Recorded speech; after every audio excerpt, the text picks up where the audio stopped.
Hello बच्चों, let's read this question. The question says the rate law for a reaction between the substances P and Q is given by rate is equals to K, P raised to the power A and Q raised to the power B. On doubling the concentration of P and reducing the concentration of Q to one half, the ratio of the new rate to the earlier rate of the reaction will be. बच्चों इस question के अंदर हमसे कहा है कि P और Q के बीच में कोई रिएक्शन हो रही है और उसका रेट लॉ हमें दिया गया है। अगर हम P की कंसंट्रेशन को डबल कर देते हैं और हमारे Q की कंसंट्रेशन को हाफ कर देते हैं तो नया रेट और पुराने रेट का रेशियो क्या होगा। तो फर्स्ट ऑफ ऑल बात करते हैं इस क्वेश्चन के अंदर हमारी के कंसेप्ट की की कंसेप्ट क्या होगा बच्चों। हमें यहाँ देखना है इफेक्ट ऑफ कंसंट्रेशन कि अगर हम कंसंट्रेशन को चेंज कर देते हैं तो हमारे रेट पर क्या इफेक्ट पड़ता है। तो की concept is effect of concentration on rate. ये हमारा की कंसेप्ट यहाँ रहेगा। अभी हम दोबारा से रेट को देखते हैं।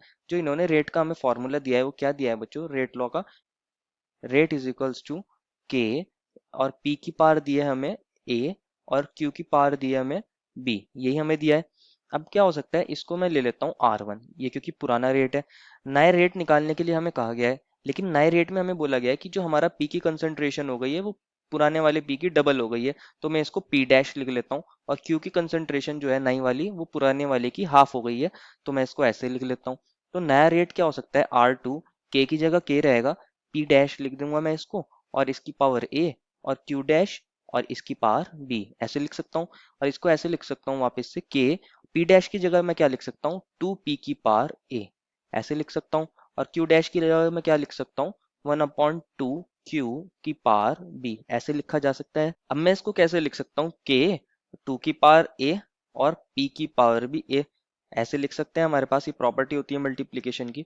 इसी तरह वन अपॉन टू की पावर बी इंटू क्यू की पावर भी बी हो जाएगा यहाँ पे, क्योंकि ये प्रॉपर्टी होती है। मैं इसको दिखा देता हूँ यहाँ लिख के।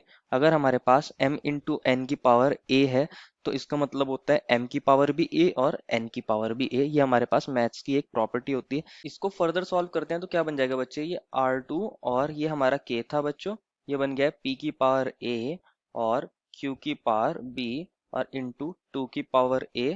और ये जो हमारा वन अपॉन टू की पावर b था इसको मैं ऐसे लिख सकता हूँ, वन अपॉन टू की पावर बी, क्योंकि वन की पावर बी वन बन जाएगा और नीचे टू की पावर बी टू बन जाएगा। एक प्रॉपर्टी हमारे पास ये भी होती है, ए अपॉन बी की power N is equals to A की पावर एन अपॉन बी की पावर एन। ये भी एक मैथ्स की प्रॉपर्टी होती है।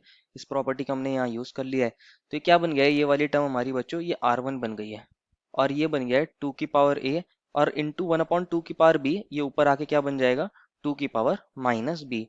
अगर मैं इस R2 को यहाँ नीचे ले जाऊँ डिनोमिनेटर में तो आ जाएगा R2 अपॉन R1 और यहाँ रह जाएगा हमारे पास टू की पावर a इंटू टू की पावर माइनस बी।